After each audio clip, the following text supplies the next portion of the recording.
You can't sit with us. Welcome to the podcast, You Can't Sit With Us. We're coming to you live from Seared Chophouse in Greenville, North Carolina. How are you guys doing today? So good. How about you, Ayanna? Excited to be here. Yes. That's it. Okay, so first just introduce yourselves, let people know who you are. I am Kelly Spicer. And I'm Aaron Gaskins. And what do you guys do? I own Spicer Financial, which is a financial firm here in Greenville, North Carolina. And I work with the Department of Agriculture. Okay, so how did you guys meet? Oh man, that's a long story. Kelly and I have known each other for a really long time. I mean, Fourth grade. Yeah, my parents moved back to Kinston in '87, and so all the way back to Bynum. Elementary. Is it still around? Is like Bynum I think still? they closed it. Okay, so is what Northwest now K through 5? I don't even know. Okay, well, that's completely off subject, so. Well, if you're from Kinston, they can let y'all know in the comments. But, okay, so how did this podcast come about? What made you guys want to do this? So we get together and just talk insane amount of junk all the time now. And we just like, people need to hear this. Just to give you a little bit of background, a couple of years ago, I guess it was a couple of years ago, had a Facebook message from Kelly. I had not talked to Kelly in probably 20 or 30 years. And so honestly, I thought it was fake. I thought it was spam. I was like, and it was like, call me, and it was his phone number. And I was like, I'm not calling this phone number. Like, I don't know. And then he did. And I did. and Kelly said, hey, I'm doing a kickoff event for my insurance agents in January, and really like for someone to come and speak on the aspects of the importance of having life insurance. And I said, I was like, really, I didn't have any life insurance when my wife passed away in 2018. And so she said, even better, you can talk about how it would have impacted you guys or your family if you had life insurance. Of course, she didn't tell me that she had someone else lined up for the event and they just happened to go into labor, and so I was the second option. But the good news... Irregardless. Yes, that's right, regardless. Irregardless. It's not regardless, it's irregardless. Okay, you might need to look that up. But anyway, you're going to have to Google that because I'm pretty sure that that's not a word.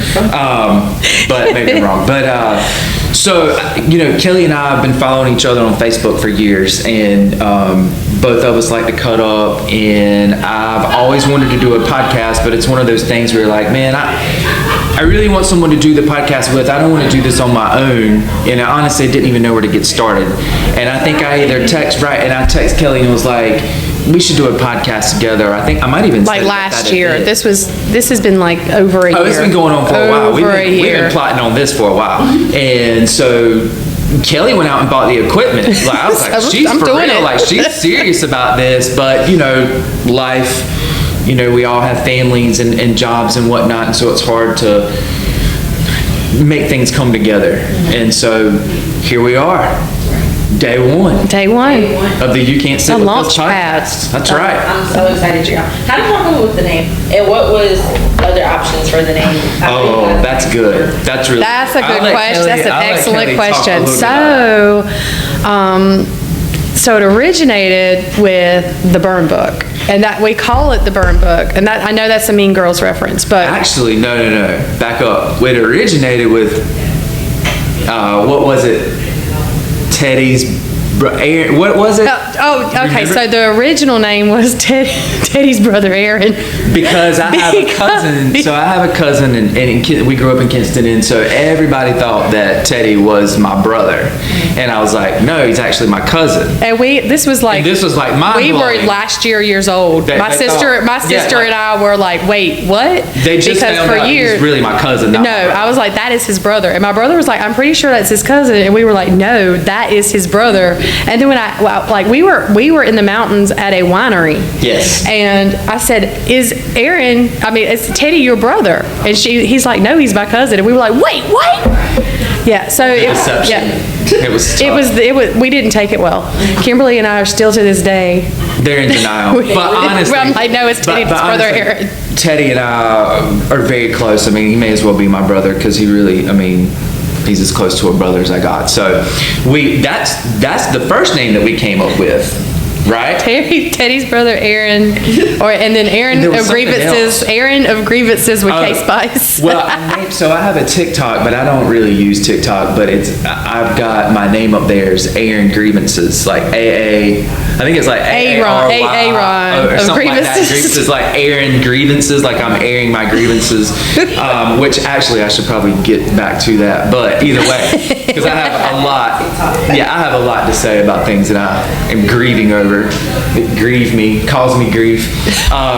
He really does. But then when we did, so the second year in January, Kelly asked me to come back and speak, and Teresa too. Teresa, yeah. And Kelly had this long ass event. Teresa had to leave because she was like, this mess is just too long. I got to get back home. I was the last person, but you had a really, I mean, there was a lot of, I mean, you had some. We had great speakers. Yes, great. I mean, like next year we'll probably condense it down some, but I mean, Lincoln hosts that every year for me, so it's an amazing event. I don't know about when we get into the agent interview parts, I guess that we'll talk about that more, but it's still a great event. Yes, and so this year, Teresa sat next to me.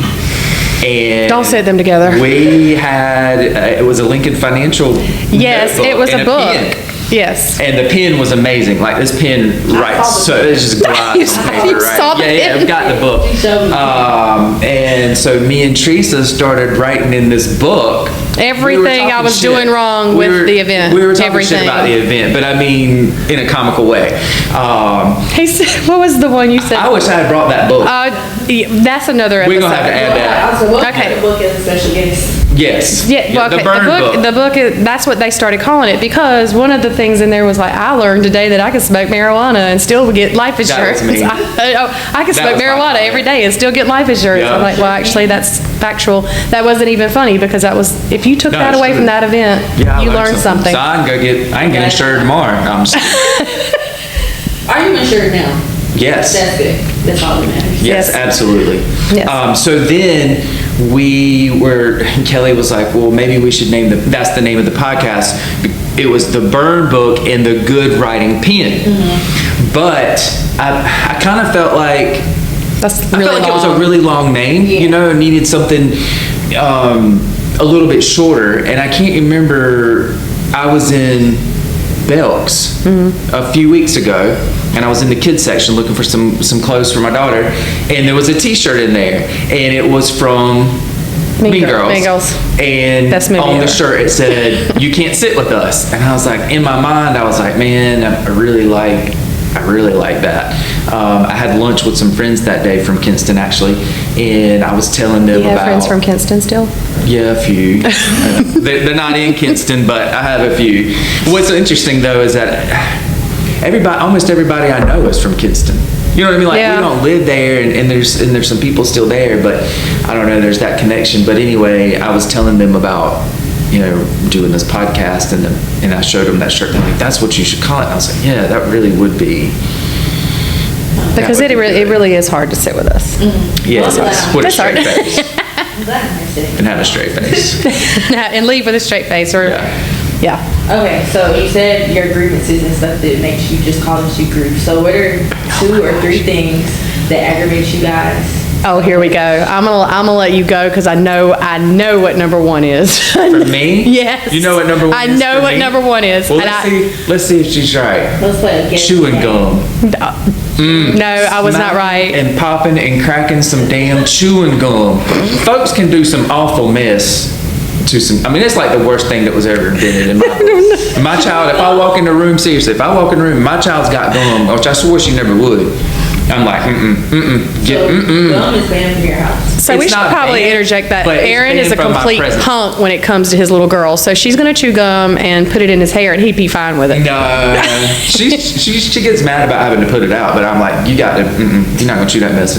Okay, so that's not. So I was wrong. I What did was not. yours? Now I gotta know.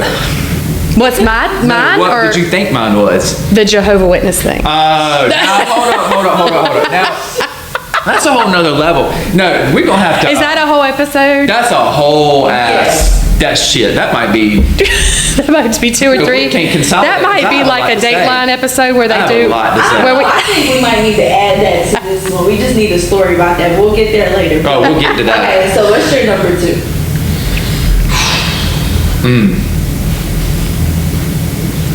I have to think about that. you think about it, because I'll go. tell you my number 1. Okay. The worst thing you can do to me, and this is going to be completely random.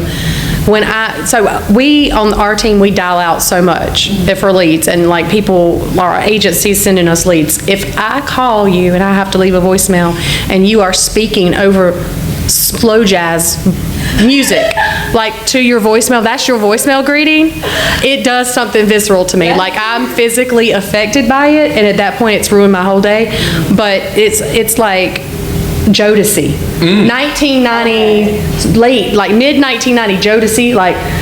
I don't think I could hate on that though. No. Some Jodeci. That gives like sex hotline. But, Yeah. or wait, okay, here's a better one. Ignition, R. Kelly. This guy was speaking over Ignition, R. Kelly. Hey girl, leave a message. You know what to ain't do with the nobody beat. calling you. I cannot with that. No. So but you don't run into it a lot anymore, but I'm telling you, back early in my career, people in the ringtones and like stuff Yes. like that would get on my last nerve, and it was, again, to this day, I'll have to stop dialing. I can't even dial anymore. It's like, it's That's done something to me. That is fair. I don't know. I have a lot. I mean, my grievances list is so long. I'll also say, how do people come to the gym stinking? Already. I mean, already stinking. You already out here smelling like yard onions, and you ain't look. maybe You they ain't bring- busted the first workout. You ain't even sweating. Maybe they jog to the gym. How do you come to the gym smelling like weed? I could not function. I couldn't get anything done if that's how I came to the gym, and then you gonna come in here smelling like that. Don't. All of Greenville smells like that right now, though. I mean, wherever you go. But the thing is, you can't tell if it's the vape stores or, you can't tell the difference, so. No. Yeah. No. I feel you though. Wherever you go, you can smell it, so. Yeah, that's true. Okay. So maybe it just transferred on to them or something. I don't know. Don't judge, don't judge. Judging. So, because you guys are in life insurance and work with the agents and stuff like that, what are a few things on your bucket list? On my bucket list? Oh, man, I've started crossing some of them off, Oh, so, that's good. yeah. Bucket list. Okay, so seeing Elton John, You've seen him? yes. I saw him 2 years ago in Vegas. Now, was it as good as Billy Joel in Greensboro? No. Yeah, I'm glad I went, because it's always something I wanted to do. So one of my favorite songs is Goodbye Yellow Brick Road. But seeing him, like, I'm glad I crossed it off. But Vegas was also, so it was one of those two things. I had never been to Vegas up until that point either, so I'm able to do a lot of things now. But, my dad and I had a conversation the other day, and he pointed out that nothing in my life has not been financed by insurance, because he was in the industry for so long. And then this is all I've ever done right out of high school, or college really, but so he had a good point. Like, everything in my life has been financed by life insurance, or not life insurance, but insurance period. So I thought that was crazy, because I'd never really thought about it that way either. What's on your bucket list here? I don't even know. I have to give that some thought. I mean, I like to travel, and I want to do some more traveling. You're always trying. He's always Yeah, I traveling. I am. don't even know I am. anybody who follows you on Facebook can already see you are already traveling. So what are you talking about? I want to travel. No, I'm talking about like Out the country. some for real traveling. Like, let's go to the Maldives. Let's go to Bali. Let's go. I mean, like, Okay. let's do some All right. stuff. Not like- Nashville not- fireworks. No, not Nashville, where it smells like weed, pee, cigarettes, and Orlando. bars downtown. Not pee. No. I want to do. Like, I want to go down to the Virgin Islands and stay for a month. You know what I'm saying? Like.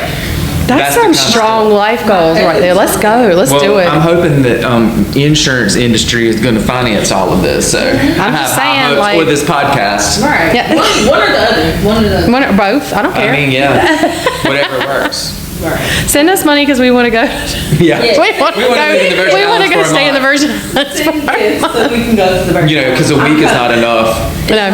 Oh, I know. How about this? Or you can go on these cruises. It's like on down in the islands on like a catamaran. It's like 10 grand a person, and they'll have like Is that it? full out. Yeah, that's it. Is that all? I mean, I think that would be cool, but I don't know. like It's a lot straw. of money. Yeah, I understand. Okay, so you said insurance has been like your main source of income for a long time. What's like a job that you've had? Have you worked outside of that? Like, Yes, when I was in high school, I worked several different things in high school and college, but since I've been licensed since I was 20 for life insurance. Before that for PNC, I think, but this is mainly all I've ever done with Is that all you ever wanted to do? Is that No, nobody sits back when they're younger and thinks, you know what I'm going to do when I grow up? I'm gonna sell life insurance. I'm going to sell some insurance. Nobody, It's true. nobody does that. So, But I mean, but how many people are really ever doing what they thought they would do when they were 8 or 9 years old? Me. That, no. Well, other than you, but, so I was talking to my daughter the other day, and she was telling me some, she was airing grievances, and I was like, do you really think that I sat back in my teenage years and said, you know what would be great is for me to get married, that not work out, then get married again, have some kids, that not work out, and then get married again and have another kid? Like, nobody sits back and plans their life like that. And I think the little thing, the intricate details of our lives are never fully planned that way. Like, I'd be interested in having one person in front of me that says, yes, I planned this. My life is exactly the way I mapped it out when I was 10, 12, 14, 15 years old. And I don't think you'll find them.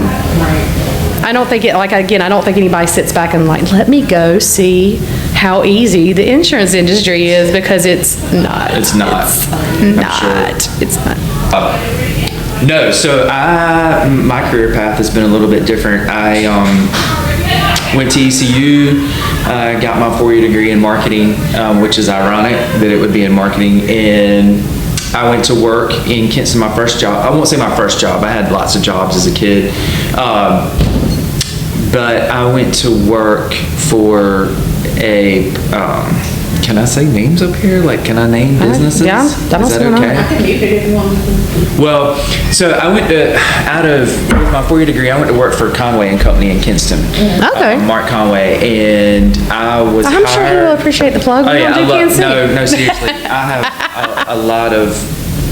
have a lot of respect, deep respect for Mark Conway, for Mark Senior, especially, but, I went to work for Mark he's a financial planner, certified financial planner, and I did that for a few months and decided that, because one thing my dad asked me was, is Mark going to have you in sales? My dad had been a independent insurance agent his entire career, and he didn't really want me out there beating the streets, so to speak, I guess, and just said to me, he said, is Mark going to have you in sales? And I said, no, I don't think so. Just learning some things, as an assistant. And I decided that I wanted to go back to school and get my MBA, which is what I did about a year later after working for Mark. And while I was in school, I went to work with the agency that I work with now, and I have been there 21 years. So my job is really easy. I've been doing it a long time. It's, I have a good staff. The importance of having a good team. Oh my gosh, we could, entire episode on that. Right. Yeah. So things are kind of, when I had Madeline and Melissa first passed away, it was tough because she was 3, and I really didn't have a lot of help. It's just kind of been the two of us the last 6 years. But I've gotten to the point where there's a little more independence, and my job is what it is, and I really have wanted to venture out and do something else, and I have the time for it. And it's kind of funny that my dad didn't want me in sales, because I think that I could do very well in it. I don't know why, I just feel that way. Okay, so it's hard. It's not one of those. I think every parent wants better for their children. Sure. And I agree. I think from that standpoint, it's just from my dad being in the industry so long, I don't think this was anything he would have chosen for me to do. But again, if you ask him what he would have chosen, the answer 3 years ago versus now, I mean, he'd tell you, I just want you to be happy. But that's post-heart attack, Terry, you know, so, I mean, but at my core, I just really do want my children to be happy, and I don't think any of the three, none of them have expressed any interest in doing anything along these lines, so. Well, I think need for a team. I feel differently than I did in my 20s, actually, even before that, about the importance of education. I mean, I was a huge supporter of, you got to go to college, you got to get a degree, and maybe it's the generation, and I'm not saying... well, that was ingrained in our heads as a Gen X. Okay, right. So Gen X is very much, again, more conversations I have with people, or clients, so to speak. Gen X is very... We were groomed that way as far as you go to college, you work. Yes. You go finish high school. Mm-hmm. It wasn't optional. Like, that was never discussed, like, you might go to early college and finish or anything like that. There were no options like that. But you go to high school, you finish high school, then you go to college, then you get married. It was just what everybody was doing. That's right.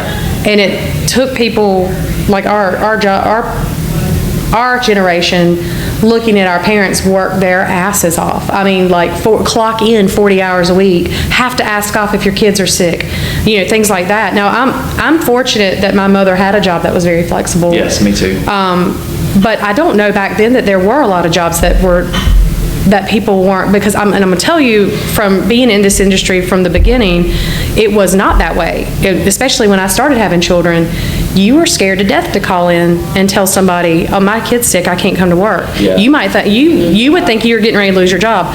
That's part of the reason I don't have that environment over here, is like, okay, your kids are sick, why are you calling me? Just, you know, there's plenty of ways to work 40 hours. It doesn't have to be a typical 8 Which to 5. has not always been, and that's the thing. No, because our parents were not raised that way. No, that generation was like, you're going to work 8 to 5, you're going to have your hour lunch, you're going to work Monday through Friday. Mm-hmm. I mean, yes, I agree with that. So, I have a lot of flexibility. But with us, I think with our generation, we watched our parents do that, and we were like, no, we're not doing that. So I mean, especially when your laptop is sitting in your kitchen, and it could be 9 o'clock at night, and I'll pass by, and I'll be like, I'm just going to... I've answered emails. And, you know, things like that. But, yeah, for sure. I think with the whole education thing, where I was going with that, and we can agree to disagree, I feel like unless you're going to go to school to be a doctor or a lawyer or a nurse or an engineer,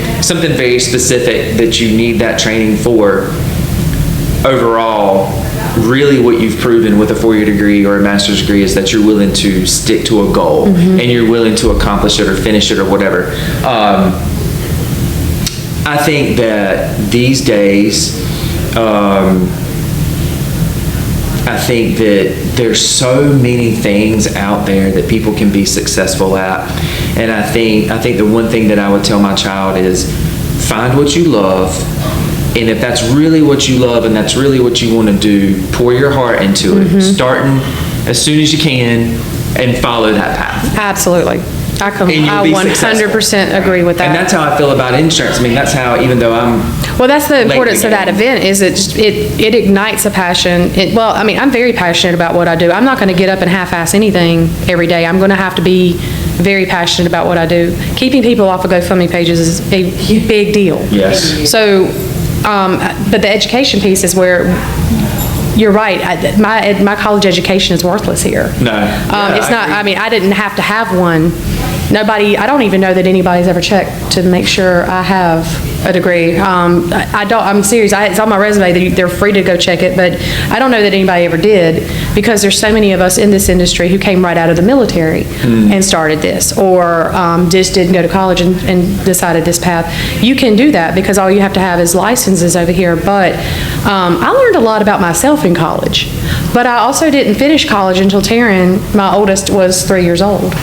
So I went to college, it wasn't for me. I went to the workforce, and then somebody at another company I was with, I won't name it, but they were like, oh, if you're going to go anywhere here, you have to have a college education. Well, that's not true. I mean, no, that's not true. It's really not true. But I met a college professor that changed my life in college. I met several people that I still connect with that were in the early adult education, because I went 4 hours a week at night, every Thursday, while Taryn was a toddler to complete my... I did that when I was Yeah. single, so I can't to complete my degree. And so, yeah, I've got pictures of us, of my college graduation. I've got pictures with her on my hip.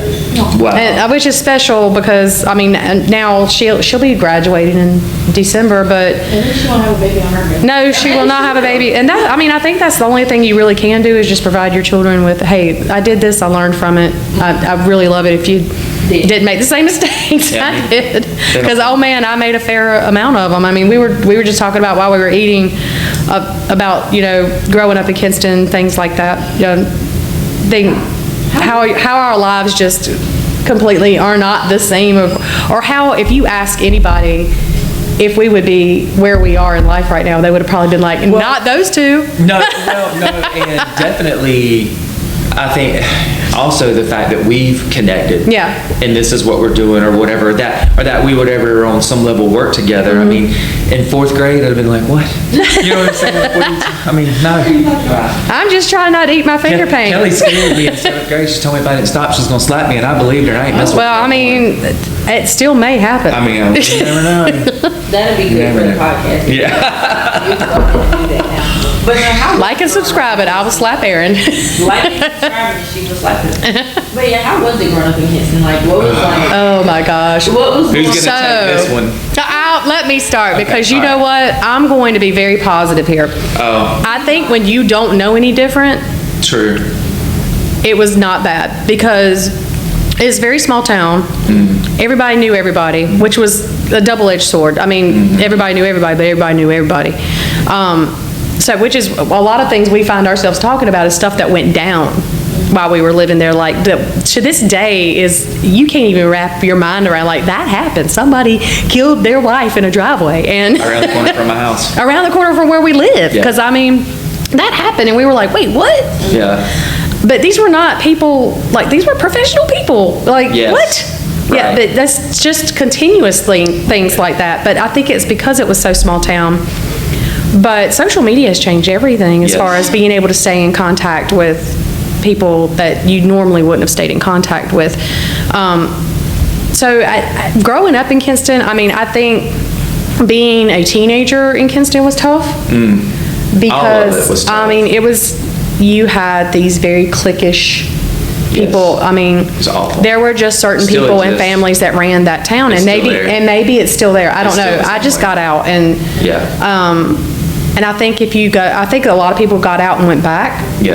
And man, I applaud you, because I think it's still very much what you make it. I think as anything, just like Greenville, it's very much what I make it. But I think you have to have a really, really strong mentality to live in Kinston. I mean, because you either stay there and you really pour yourself into that community to make it a better place, or you're the other part of that. That's right. Equation. I can tell you, like, very good people who live in Kinston who Oh, yeah. continuously show up to meetings, Rotary Club meetings, things like that, and just pour They themselves definitely into believe in it. and dedicate themselves to making that place a better place to live. Yeah. But as far as growing up there were very limited things to do to stay out of trouble. I mean, I think my mom realized that with me, so to speak, and Yeah. my mom and dad both poured so much into my sister as far as keeping her active in dance and things like that. I think that's a good thing, Yes, actually. because, I mean, and that's part of the reason I pour so much into my children's Yeah. extracurricular activities now, is because think keeping them the more busy. you keep them busy, the less opportunity they Amen. have to get in trouble. Yes. So with us, it was that the options were cruise the mall. If you had a car, you could cruise the mall. It was the Skating same rink. loop. It was the same, the skating rink, Galaxy. What else was there? Really wasn't a Cactus whole. Corner? Yeah, there was no. Yeah, Cactus Corner. That was you and my brother. Like, that was y'all's. Yes, that was for y'all's sure. jam. Yeah, it was. But I also went to a private school there, and my brother and sister went to the public school. But I was in public school up until the 8th grade. So That's right. when that switched gears, it was a different level of trouble for me, because I was not allowed to do a lot. As far as being in the Christian school and conforming to those guidelines and things like that. There wasn't a whole lot of trouble to get into back then, but I do remember going to the skating rink every Friday night. Once I got my license, we would park up at the mall, we would cruise the mall. Vernon. Vernon. Vernon. But that was about it. I don't Yeah. remember really doing a I whole might have- lot in Kinston. I remember growing up, we left Kinston every weekend to be on the water somewhere or with my grandparents, but we rarely stayed behind in Kinston and actually did anything. Good idea. My family, they had a boat, my grandparents had a lake cottage at Carr Lake, so we were doing a lot of those things, but I don't remember as far as growing up in Kinston actually being there, just being a ton of activities to do. But I do Yeah. remember core people pouring into that community to make There was it. a ton of activities to do. No, I mean like constructive ones that you would have your children do, right? Could be, no. No. Could be. So how do y'all go from like living there and then like getting out and staying out? Like, is Greenville the only other place that y'all have lived or like? No, oh my gosh. So I got out, I left,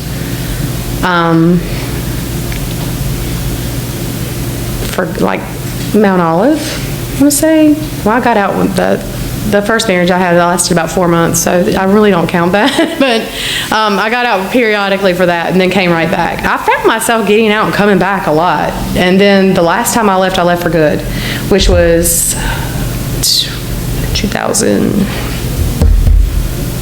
Let me say I moved to Winterville in 2010 maybe. And I haven't been back to Kinston as far, well, I go back all the time, but I mean, I haven't been back. I actually moved back from, I actually moved to Mount Olive when I married Taryn and Evan's dad. We stayed there, left there, went to Raleigh. Quickly realized growing up in Kinston did not prepare you for Raleigh because it is a completely different ballgame there. I mean, you could live 5 minutes from where you work and it still take you an hour to get to work. Right. The traffic was horrible. So just wasn't successful there at all. So I moved back to Kinston from Raleigh and stayed there about a year and a half and then came here. And then Matt and I got married and we moved to Greenville from Winterville and that's the rest of that story. But I go back to Kinston? Yes, I have agencies in Kinston, with Carmen Jones is a big agent there. So I go back periodically to meet with clients and things like that, but it's not anything that, We ain't going down there to hang out.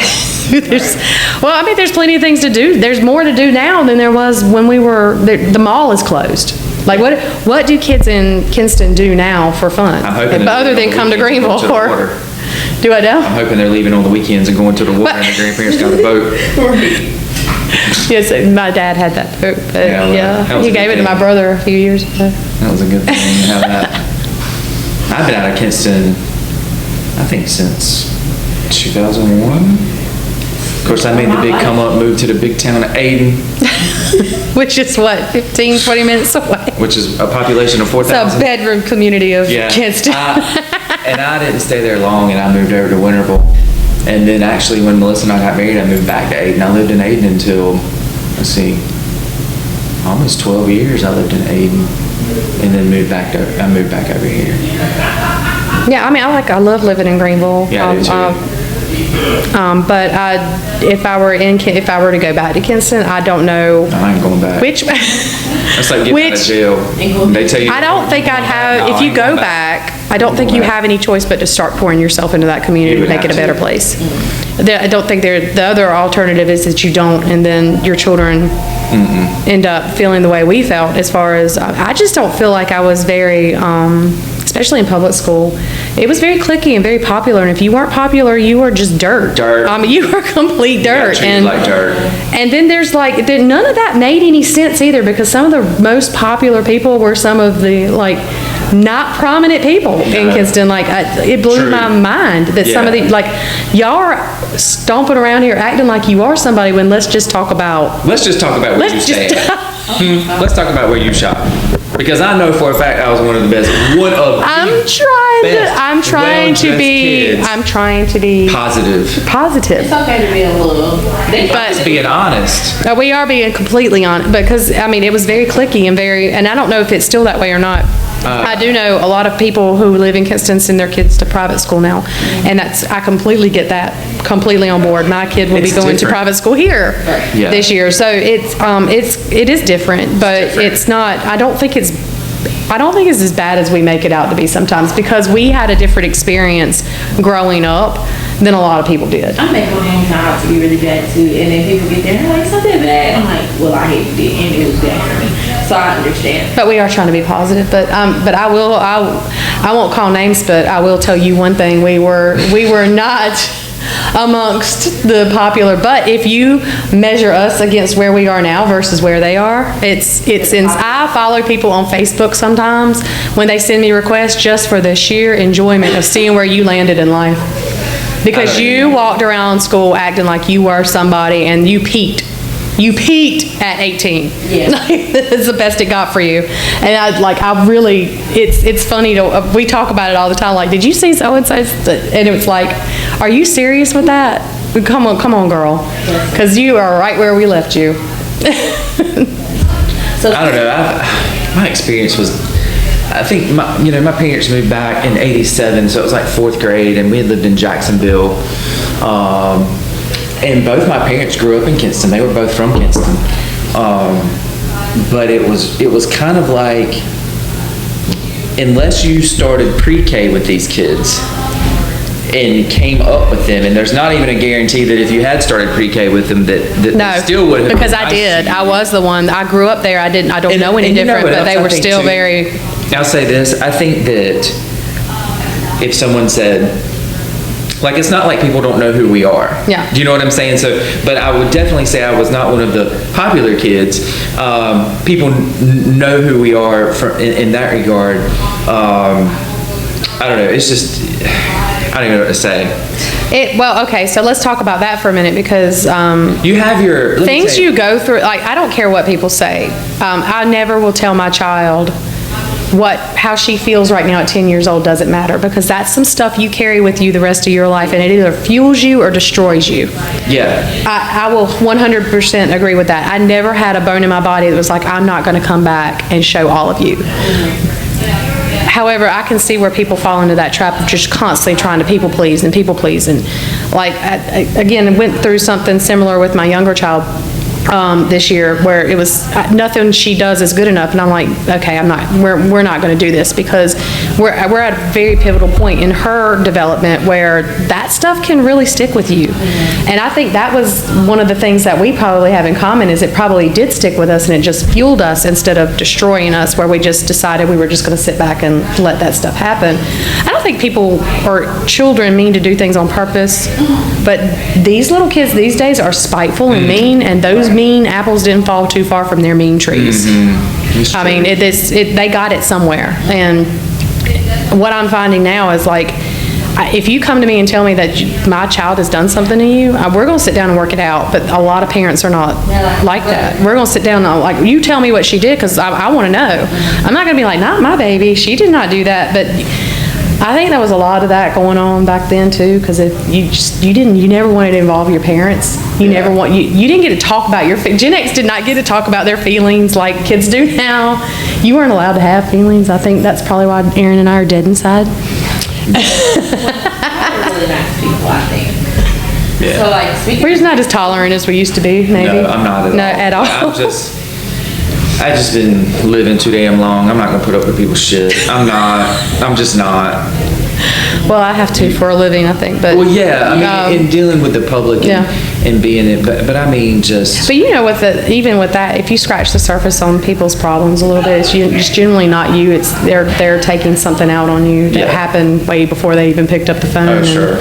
So if you're like, whoa, slow down, what's going on? I mean, normally they'll back down, but you can't process that as a teenager when people are coming to school, or even a preteen, when people are coming to school and just being purposely mean to you because of something they're experiencing at home, or something their parents are projecting onto them. You don't have any of that developed in your head to process that at that point. So did you ever feel like in Kinston, like, I feel like a lot of things were tied into, it's like being on the red carpet, like you're wearing such and such, like yes, what your clothes are, where you shop at, who your parents are, where your house is, what your parents drive, like that's the kind, and that's my opinion of it all.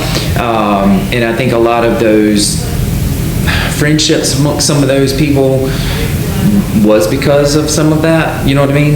And I just wanted, for me personally, I just wanted people in my life who were like true friends. You know what I'm saying? Like my ride or I think die. that's still the goal. Is like I want to surround myself with authentic people, whether it be in business or Yeah. whether it be personally. Right. I just don't want fake people, and No. I think that's a decision you make in your 20s and 30s. You go through a fair amount of stuff in your 20s and 30s that make you who you are in your 40s. I Amen. completely agree with that.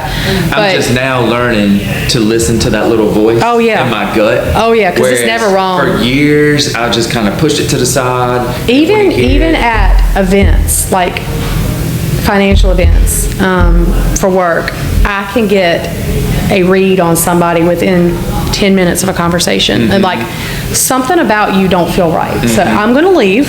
Yeah. But again, going back to as teenagers, I think it took a fair amount of us enduring things in school and throughout our 20s, and just School's being tough. like, my husband made the comment about somebody, I'm not gonna name names or anybody, but we were talking the other day about something, and I'm not even gonna get into specifics, but he was like, he's that way because he's been crushed by the world, and this person hasn't been crushed by the world yet. That's eye-opening, because I think you go through your 20s getting crushed by the world, and especially in this industry, if as a female, you're going to get a fair amount of flack, because any given day I could be sitting in a room full of men, and they're either going to respect the fact that you took the same exams they did and passed and you paid your dues to get where they're at, or they're not. And again, I think a lot of that energy that I pick up on comes from how they were raised. It may not even be their fault. It may not be anything they're even aware of, but it's still there. Right. But I can sit in front of somebody and tell you within, I'd say 10 minutes, whether you're an authentic person or not, and I quickly back away, especially if I've been drinking. I don't need that. That is interesting. Okay, so speaking of high school, did y'all have like high school superlatives, like senior superlatives, like most likely to? Oh yeah, even though I was in a private school, I never got those superlatives, and there were only 19 of us. There were only 19 of us, and I never got most likely to do this or most likely to do that, because I probably, out of 19 kids, I probably finished 17th. I mean, I did not apply myself in school at all. I could have done way better, but I was lazy. Sure. I was so lazy. And I think that did not set me up well for college, which is why I quickly exited on out of college. But No, I was lazy, but I always made A's and B's. If I had really applied myself, I remember on my report cards when I was a kid, the teachers would be like, Aaron does not apply himself. And I was like, what does that even mean? And it took me years to realize, because I was daydreaming about being a millionaire and out here on a boat. mine was, how am I going to get it? my mom jokes on me all the time about my preschool report card. It says, does not play well with others. I mean, well, that is what it is. Like, ain't nothing Which changed. is ironic that you're in the business that you're in. I'll play well with you if you play well with me, yeah, but the yeah. minute you start stepping, Right. we're coming back. I'm matching energies. Yeah. I don't know. Again, I think when what you go through Yeah. from early childhood on really develops you, and that, like, so my husband and I disagree on that, but I tell him all the time, I'm like, this is stuff she's going to remember years from now, and we're in a position we can do something about it, so Yeah. let's do something about it. But there's a lot of parents that don't take that proactive approach and say, oh, this is just girls being girls. If I had $1 for every time somebody said, oh, girls will be girls or boys will be boys, no, that does not excuse bad behavior. They say that until like the child or like someone does something to themselves, and then it's like, oh, we didn't know it was that bad. Yeah, no, I don't agree with that. I mean, there's probably some warning signs at some point, and somebody just thought it wasn't that big of a deal. So my thing is, and I think my husband and I disagree a lot on this, is because I will overfix something. I'd rather overfix than not do enough. Right. So, especially with my children, I get one shot at a kid. Raising a child, that's big. You get one shot at raising your children. I can start this career over and over again if I have to, but I get one shot at producing good human beings. I do not want bullies, because people were not very nice to us, and I don't want to raise those children. I don't want to turn them out into society and let them think that's okay. So that's very important to me, is that you don't walk around like these little kids. And I will pull up a Facebook profile right now and show my older daughter, like, this is how she turned out and this is how she acted.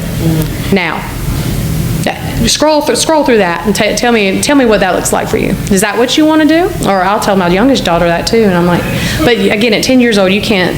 somebody's mad at me and I don't know what I did. We probably didn't do anything. It's probably a whole lot of Nothing. projecting. Something going on in their house. Yeah, there's something going on there that their parents failed to address, and I can either remove her from that situation or I can leave her in it and just pretend it's like not a big deal, and I just choose to do not the latter, and I choose to address it. And I think that's probably because, again, I just refuse to allow my children to go through if I'm in a position to keep them from going through it, I'm probably gonna put that position into play and, things like that. But